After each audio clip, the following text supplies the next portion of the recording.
Are you tired of seeing this? How about this? Smash Ultimate Online is literally Smash Smash Ultimate Ultimate Online. Smash There's Bros. no Online three Smash fans Bros. of Trying to Online. get Smash Ultimate. Then you need to try Yuzu! Yuzu is a fruit, but it's also an amazing Nintendo Switch emulator made by the same people who developed Citra, an amazing 3DS emulator. This guide is going to cover how to play Super Smash Bros. Ultimate on Yuzu. However, a lot of these fundamentals are going to carry over to any Nintendo Switch game you'd like to emulate, if you legally own it. So on that note, a quick disclaimer. I am in no way endorsing piracy of any Nintendo Switch titles or system files, and recommend that followers of this guide only use files that they have legally obtained from their own Nintendo Switch consoles and Nintendo Switch games. Additionally, I am in no way suggesting that Yuzu is in any way a suitable replacement to owning a Nintendo Switch console or for paying for the Nintendo Switch Online service. With all of that out of the way, let's talk requirements. The host is the PC that will be streaming. As a result, you will need a good PC, you'll find the system requirements in the host's guide section, a good and preferably wired internet connection, several files from a modded Nintendo Switch including the keys files, the Smash Ultimate game file, DLC and updates, and potentially save files, either a Pro controller or a Gamecube controller or anything else you'd like to use, as well as any adapters you'd need, and patience. The client is going to need a good, preferably wired internet connection, and a controller and any adapters they need. All of the links to every file that you're going to need for this guide can be found in the description below. If they get removed from the description below, there will be a Google Doc link that has everything in there that you need. I should also say that this guide is heavily based off of Quick's text guide. That can also be found in the description. So without further ado, let's go! Let's go on! Let's move forward with the tutorial! Now that we have all of the logistics out of the way, let's begin the host guide. Start by navigating to the Yuzu website, yuzu-emu.org. At the top bar, click on the FAQ tab. Here you're going to scroll down and the third from the last option will say, what are the system requirements for Yuzu? Select that, then on the next page click the Quick Start Guide hyperlink. Here select the second option, Hardware Requirements. Once there you'll see the minimum and recommended requirements for Yuzu. For reference, I'll also put my own hardware on screen so that you can see how I compare to the requirements and how that affects my output at the end. In regards to your internet requirements, it'll vary from person to person a lot. According to Quick, 100 megabits per second download and 25 megabits per second upload is enough to stream while playing Yuzu, but again, this may be very different depending on how consistent your personal connection is. Before downloading Yuzu, you need to make sure that you have a bunch of files from your Nintendo Switch, including the keys files, Smash Ultimate's XCI or NSP file, and the update and DLC files for Smash Ultimate. You could also grab the save files. The only thing that this guide is not going to cover is how to mod your Switch. However, scrolling down right under the hardware requirements, you'll see an in-depth guide to modding your Switch, as well as retrieving all of the files off your Switch that you'll need for Yuzu. The guide is great and I use the same one to mod my own Switch. If you don't have a moddable Switch, you're much better off following the client guide. Next, navigate to the Download tab and click the Download for Windows x64 button. Then launch it when it's downloaded. If you would like to access the beta version of Yuzu, or if you're already a patron of the development teams, make sure to install the early access version. Keep in mind that this does cost money, however Quick suggests that it's worth it for both the features and for the support. Otherwise, just hit install and wait for the install process to finish. Launch Yuzu once it's done installing. Then go to Emulation and click Configure. Once there, go to General, UI, and switch it to Dark Mode. Obviously you don't have to do this, but many of you likely will do it, so I just wanted to show you where the option was. Now we're going to need all of the files that you got from your modded Switch. Right now we're only concerned with the two keys files. That's going to be prod.keys and title.keys. Hit Windows key and R on the keyboard to open the Run dialog box. Here type in %appdata% to navigate to your user appdata folder. Scroll to the bottom and find the Yuzu folder. In here, create a new folder called keys, all lowercase. Then just copy your prod and title.keys files into the new keys folder. I recommend copying them so that you always have a backup of the originals. Now we need the actual file for the Smash Ultimate game. This is referred to as a ROM in many guide and conversations, however it will technically be either an NSP or an XCI file. However, we're just going to call it a ROM here. Find the ROM that you've obtained and make a note of the directory. You can honestly put the ROM in any folder where you'd like, including making a ROMs folder in the Yuzu app data folder. Once you're in the directory where your ROM is, click on the address bar and copy the path. Go back to the Yuzu window, double click the main window, then paste the path into the address bar of the pop-up window and press select folder. You'll probably need to relaunch Yuzu in order to prompt it to populate the main screen. Now that the game is recognized, there are quite a few steps we still need to take before we can play. The game file we have is the actual release version, aka version 1.0, so we need to apply any update and DLC files we have. In Yuzu, click File and Install Files to NAND. Navigate to whichever folder you've placed your DLC and updates in from your Switch file dump. Copy that directory and then paste it into the address bar of the Install Files window. Here, search for the update file, which will be noticeable because it'll end in UPD and will be significantly larger than the other files. Click Open and wait for it to install. I'm not actually sure if you need to install the update file before the DLC files, however I figure it's the safest option to prevent any kind of issues. When that's finished, Yuzu may act a little funky for a second, but it'll fix itself. Go back to File and Install Files to NAND, then select all of the other DLC files from that same folder. Click Open and then just wait for these to finish installing. Congratulations! Now that that's done, you have a fully updated copy of Smash Ultimate on your PC. However, we're not quite ready to launch the game just yet. I'm relaunching Yuzu here. I doubt it's necessary, but anytime I mess with system files, I like to relaunch to ensure that Yuzu properly updates. When it's back up, go to Emulation and Configuration and we're going to set up our controllers. If you're using a Nintendo brand Pro controller, the expensive wireless ones, all you need to do is plug the controller into your PC and wait for the driver to install. Then your PC and Yuzu will immediately know what it is. In the configuration window, make sure that the Connect controller icon is green. Underneath it, Pro controller should be selected, and in the Input Devices drop-down, select Nintendo Switch Pro controller followed by a number, probably 0. Personally, I recommend heavily dropping the vibration settings because I find the vibration in Yuzu to be very aggressive. However, you might want to give it a try before doing this.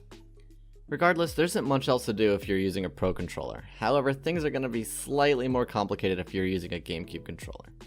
If you're using a made-for-PC adapter, like a Mayflash, then you should simply just plug in the adapter and set it up in Yuzu.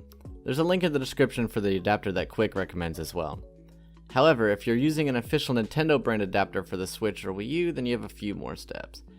First, plug in the controller adapter to your computer. You'll see the device dialog come up with the ID WUP-028. Keep that ID in mind for later.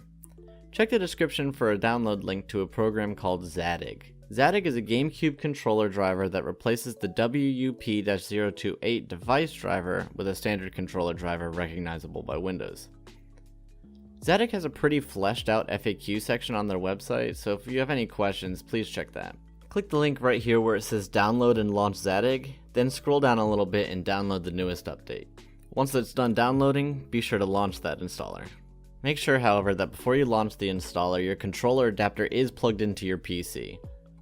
It's going to ask you for administrator permissions, then open a dialog window. This long box here at the top is going to be empty when you first launch it. Go to Options, then List All Devices.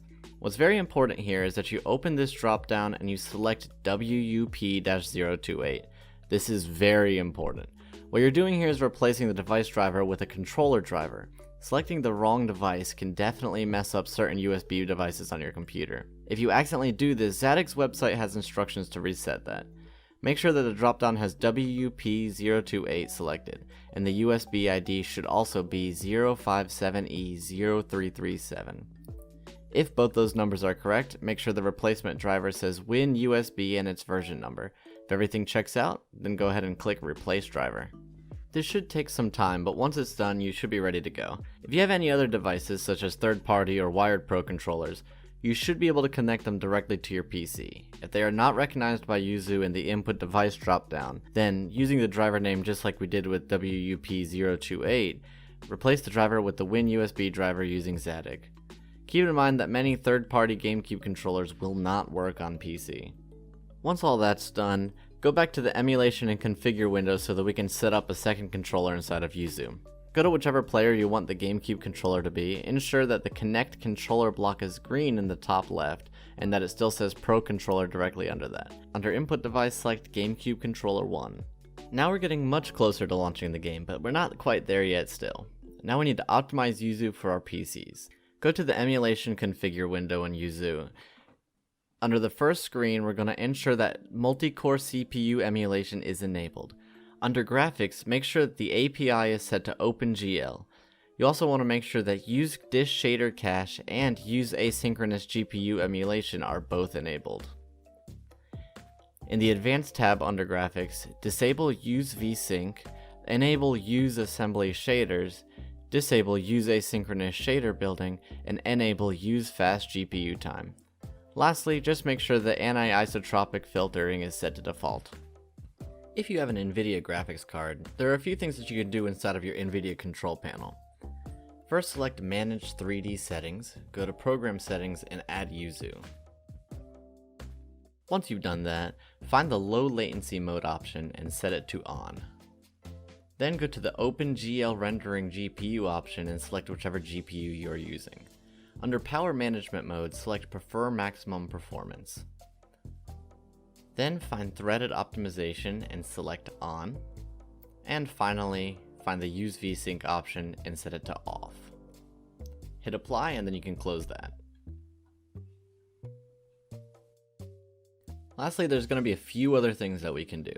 The first thing is to close any background process that you don't need during play. That way Yuzu is able to use all the resources that it needs. And number 2, you can enable any overclocking or XMP options that your graphics card has available. Of course, this is going to be specific to your rig, so make sure you do your research on your graphics card to see what you personally can do. Now we just need to add the save files dumped from our Nintendo Switch to our Yuzu files. Go back to your app data folder by hitting Windows key R and typing in %appdata% and then hitting enter. Scroll down to the Yuzu folder and follow the path Yuzu, NAND, User, Save, and then there'll be a couple folders with just numbers and letters in their names. Keep going until you open up the save_data folder. Navigate to wherever you dump the save data from Smash Ultimate from your Switch, and then just copy the contents of the whole folder over to the save data Yuzu folder. If it asks you to replace any files, just hit yes. If you do not have the save files from your Switch, you can use a GitHub tool located in the description to edit the saves from Yuzu. Just be sure to launch the game once to generate some base save files, close the game, then navigate to the save folder inside the Yuzu app data. Then you'll just run the tool there, and it's pretty self-explanatory once you launch it. So now we can finally launch the game. However, before we can actually play it, we have to load the shaders. Essentially, each stage and character have a unique set of shaders that we need to load by allowing the game to see the animations for each move at least once. You could do this in a few different ways. The first one is to set a custom rule set for 3 to 5 minute long matches, turning on only stages that you want to play on, so competitive stages for example. Then you'll set 2 computer players in the game as Mario and DK, and then after each match move them down 2 characters until you've filled the whole roster. By the end of this, you may not have seen every animation, but you'll have seen most of them. The second one is, before you connect with the client, ask them what characters and stages they would like to play on. Then, before playing, load their character onto their stages and manually load the shaders yourself by using every move and seeing as many animations as possible from each character. There are obviously going to be other ways to load the shaders. Feel free to explore different avenues or just manually load the shaders as necessary. Once you have the shaders loaded that you would like, well, congratulations, now you've set up Yuzu to play locally. The next section is going to cover how to play online as a host, which is honestly likely why most of you are here to begin with. Before moving on though, please be sure to like and subscribe if this video has helped you so far. So, you're a Yuzu host and you want to play Yuzu online, but you have no idea where to start. I get it, we've all been there. Luckily for you though, there are 2 different ways that you can achieve this: Parsec and Moonlight Gamestream. If you've been following along with this tutorial, you should know whether or not you have an NVIDIA graphics card by now.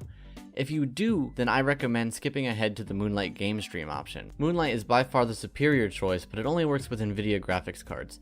If you do not have one, or if your clients would prefer you to use Parsec, then stay tuned for the Parsec tutorial. First, navigate to Parsec.app, and then in the top right you want to click the Downloads button. Then click Download for Windows. Keep in mind that while the host needs to be on PC for Yuzu, the client can be on any platform that supports Parsec. Once it's done downloading, launch the installer and complete the installation process. Parsec should launch on its own when it's finished. Log in or create an account here, and once it's opened you should see your own PC in the menu. If not, just wait a few seconds and hit the reload option. Copy and paste the link given and share it to the client that you'd like to play with. Once they connect through Parsec, allow their controller input and let them configure their controller for any unique settings they might have as a client. I personally don't use Parsec, but there are plenty of Parsec guides to help you from this point if this wasn't clearly explained. If you're a host with an NVIDIA graphics card, the Moonlight Gamestream option is the best one for you.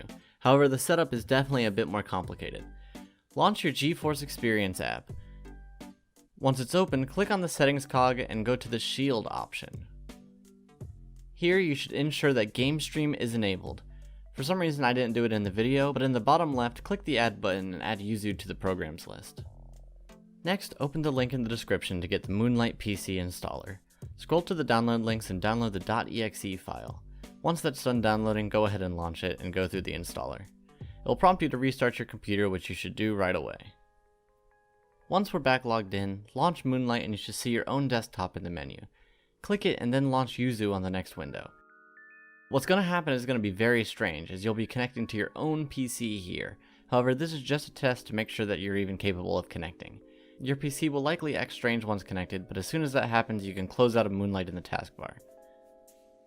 Before closing Moonlight, hit the settings cog and go down to the host setting. You just want to make sure that this first option, optimized game settings for streaming, is enabled, and then you're good to go. Now we have to download the Moonlight Internet Hosting Tool using the link in the description. Download the exe at the bottom of the first section, launch when downloaded, and follow through the simple install process. Once installed, search in the start menu for the Internet Hosting Tool and launch that. This will test to see if your PC is properly connected and ready for streaming using Gamestream. Honestly, it's a bit of a toss-up whether or not it will be, so if you don't get the dialog box at the end saying that you're ready to host, that's fine because the next step is going to fix that. However, if you do get it, then that's awesome. Regardless, I still recommend that you follow the next step and install ZeroTier even if this was a success. ZeroTier is just the better and safer option for most people. To download ZeroTier, navigate to my.zerotier.com/login. Register or log in here. Once logged in, select the Create a Network option, which will randomly generate a named network for you. Click on that network to edit it. Once it opens, scroll down to the IPv4 Auto Assign section and make sure that Auto Assign from range is selected, then click 10.147.17 option. Then scroll down to the IPv6 Auto Assign and ensure everything there is disabled. Continue on down to the Members area and copy the network ID, scroll back up and download ZeroTier for Windows.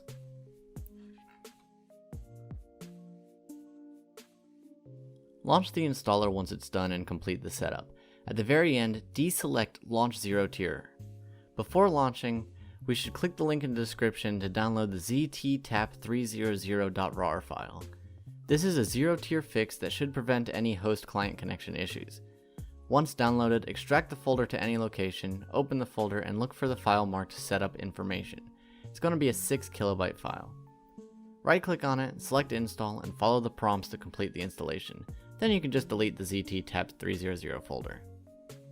Search and launch ZeroTier from the Start menu. In the toolbar, you'll now see the ZeroTier icon. Right-click it, and in that menu, click Join Network, and paste the network ID that was found in the ZeroTier browser window, which we got from the Members section. Click Join Network and say yes to any notifications that Windows gives you. Once you've joined, go back to the browser page and wait for your PC to show up in the Members section. It may take some time, but I find that refreshing the page will prompt it to populate faster. Give your PC a name, which is required, and authorize your PC with the checkbox on the left. After a while, ZeroTier will give you an IP address under Managed IPs. It will not appear there unless you've given each member a name. Refresh the page if it doesn't give you an IP after naming it. Once you're refreshed and have an IP address, congratulations, now you're in your own network. The next step is to give your network ID to a client. Once they let you know that they've joined the network, give their computer a nickname as well and authorize them. Refresh the page if you need to, and now they should also have a ZeroTier IP address. Once all members have an IP, they'll both be in the same network. Now launch the Moonlight Internet Streaming Tester again while connected with ZeroTier. This is going to test your connection using ZeroTier. If before you got a notification saying that your PC wasn't ready for streaming, it should now be resolved. If it isn't resolved, check your firewall settings and be sure that you've allowed ZeroTier in all the previous steps. If you continue to have issues, uninstall Moonlight, the Internet Streaming Tester, and ZeroTier, and restart the streaming section following all of the instructions closely. Now that you've gotten this far, congratulations, your client should now see your PC in their Moonlight window. They're going to give you a 4-digit code that will allow Gamestream to connect to your PC. I've already done that for testing purposes, so it's not appearing here. However, it will happen for each individual client that you connect to. Now allow your client to set up their controller and happy playing. Once you're done playing, don't forget to disconnect from or close ZeroTier. Anytime ZeroTier is left open, a client can possibly control your PC. So to prevent that, make sure to close it. If you are playing with a client that you're only connecting to once, feel free to remove them from your ZeroTier network entirely. Lastly, please don't forget to hit subscribe and the like button if this guide has helped you so far. If you have a good internet connection but a bad PC, you might consider being a Yuzu client. That's good. The system requirements are so low that there's no reason to even list them. You could even play it on a smartphone. But it does require a decent and preferably wired internet connection. To show how bad the computer can be, I'm using an old laptop that has disk issues, and it runs very slowly. As a result, it's actually so bad that I can't run the programs required for this tutorial and screen recording software, so please forgive how bad the quality is in this section. Without further ado, here's the client tutorial. Your first goal as client is to set up your controllers. This first part is going to be for using an official Nintendo brand wireless Pro controller, the expensive one. If you're using this controller, all you need to do is plug in your Pro controller using a USB-C cable, wait for your computer to recognize it, and then you're good to go. The Pro controller is natively read by Windows, so it's really easy to set up. Setting up a Gamecube controller, however, can be a bit more complicated. There are two options we have here, using a made-for-PC adapter such as a Mayflash, which we're going to call option A, and using an official Nintendo brand Gamecube adapter for the Nintendo Switch or Wii U, which we're going to call option B. Using option A, make sure that you have a Mayflash adapter or any other made-for-PC adapter. This should be as simple as plug, wait for the driver to be installed, and play. In the description, there's also going to be a link to the adapter that Quick recommends. If you have any issues, be sure to disable any controller drivers that you may have, such as vJoy, Joy-to-Key, Wii U controller adapter driver, and so on. Now for option B. If you're using an official Gamecube controller adapter, you need to download the Wii U Gamecube USB driver. Go ahead and plug in your Gamecube adapter, then download this program from the link in the description. Install it once it's done downloading. You need to make sure that you have administrative privileges or know the administrator password on your PC. Complete the installation process up until you get to the Zadig window. Once here, the long bar at the top will likely be empty. To populate it, go to Options and list all devices. What's very important is that when you hit the drop down here, it should say WUP028. Now this is going to be very important. What you're doing here is replacing a device driver with a controller driver. Selecting the wrong device can mess up certain USB devices on your PC. If you accidentally select the wrong one, Zadig's website has instructions to reset it. Make sure that the dropdown says WUP-028 and that the USB ID is 057E0337. If both of those are correct, make sure the replacement driver says WinUSB and its version number, and then hit Replace Driver. Allow it to replace the driver and wait for the program to finish. Once it finishes, close out of the Zadig window and the installer will continue to install vJoy. Once vJoy is done installing, restart your PC regardless if it prompts you or not. It's very important that you restart your PC at this step. Once your PC has been restarted, launch the Wii U USB Gamecube controller adapter program that should have been placed on your desktop during the setup. If it isn't there, search for it in your start menu. Once that window is open, click Start in the program and this will open up each of the ports on your adapter. Now we need to navigate to the link and install gcc.bat. .bat is an extension for a batch file. Batch files can be very dangerous for your PC if you don't trust the source that you've downloaded them from. However, this one's been tested and is clean. Generally, however, you should be very cautious running any batch files. Windows will likely give you trouble launching it, but just select More Info and run anyway. This is just a patch to make sure that everything runs smoothly for your Gamecube controllers. If you have any other controllers, such as USB controllers, they will vary heavily between being plug-and-play devices and requiring further setup. If you have issues, use Zadig to replace the driver for the individual controllers with the WinUSB driver. This should really be done as a last resort and be done very cautiously. Once again, if you replace the wrong driver, check out Zadig's website. It has instructions on how to reverse that process. Finally, if you've used option B, when setting up in Yuzu on the host PC, make sure that you set the range to 60% for both of the control sticks. If you've set up your controllers, you're now ready to play online. For online, there are two different options, Parsec and Moonlight Gamestream. Moonlight is superior to Parsec, but will only be available if your host has an NVIDIA graphics card. Otherwise, you should be using Parsec. To download Parsec, navigate to parsec.apps, click the download button in the top right, and download for whichever client you're using. Once downloaded and installed, you should see the launcher. Here you can either register or log into Parsec. Once you're in, your host should give you the Parsec link. Use that link to connect to their PC, set up your controller in their Yuzu, and you should be good to go. I personally don't use Parsec, so as a client, please experiment with this and adapt this tutorial to what best suits you. If your host is an NVIDIA graphics card and is using Moonlight Gamestream, go to the Moonlight Stream download link below. On that page, navigate to the download links, download the newest version of Moonlight, and launch when it's done. Follow through the simple install process and launch Moonlight when it's done installing. Before doing anything else in Moonlight, click the cog in the top right so we can edit some of our settings. The first thing we should do is lower the video bitrate. This will really be dependent on your internet speeds, but 5 megabits per second is a good place to start. Resolution and FPS should stay at 720 and 60 FPS. Make sure the display mode is full screen and disable VSync. Under the audio configuration, please disable mute host PC speakers while streaming. If this is enabled, your host will not be able to hear the game on their side. Everything under UI settings should be fine, as well as everything under input settings.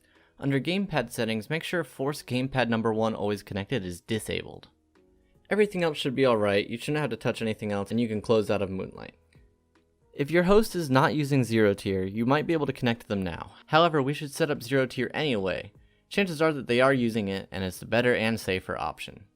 First, click the link in the description to download ztap300.rar. This is a patch which should prevent any host-client issues while connecting with ZeroTier. After it's downloaded, extract the ztap300 folder to wherever you'd like. Open it, find the file marked as setup information. It should be a 6 kilobyte file. Right-click on this file, select Install, and follow the prompts on screen. Then head over to zerotier.com/download and download for Windows. Run the installer once it's done downloading. During the install process, Windows will likely prompt you with network permissions. Click yes on any of them that show up. After everything's installed, you can launch ZeroTier. Open your toolbar and you'll see the ZeroTier icon. Right-click it and select Join Network. Your host should now send you a network ID. Paste or type this in the dialog box and click Join. If Windows prompts you again about the network, select Yes. Now alert your host that you've joined the network and they should authorize you. To see your status, right-click on the ZeroTier icon again and select Show Networks. If you've been accepted, the status will say OK. If not, it will say something along the lines of waiting for authorization. Once you've been authorized, open up Moonlight and your host PC should be there. Click on it and it will give you a 4-digit code. Send that code to your host. They need this to authorize you in Gamestream. After you've been authorized, the padlock on the PC will go away and you can click on it. Go ahead and do that, navigate to Yuzu or however your host has it set up, they'll let you know, and you should be seeing your host screen. Then just go into the Yuzu config options, set up your controller, and you're good to go. 2 final steps is the client. 1. Please like and subscribe if this guide has helped you, it helps me grow a lot. And 2. Please, even more importantly, thank your host. Their setup process is much lengthier and much more complicated. They've gone through a lot, so make sure that you thank them whenever you're done playing with them. Whew! That was a lot, but I hope it was worth it to anyone who stuck around this long in the video, or just skipped around and found all the parts that they needed. Keep in mind, I am in no way an expert on this topic, but you could always find me on Twitter if you need help. Additionally, you can check out my Discord. I also stream 3 times a week at least, so check me out over on Twitch too. I know I've said it a lot in the video because I don't expect anyone to have watched the whole thing, but I apologize if you heard me shill a lot. I'm gonna do it again. Please hit the like and subscribe button if you found this video helpful. It really helps me, and it would be nice if you return the favor. Now, if you excuse me, I have a Yuzu to play.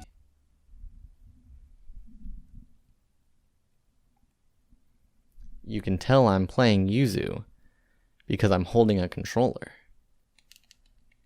and I'm pressing buttons.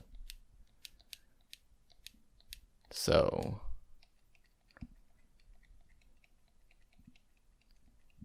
doubters, be gone.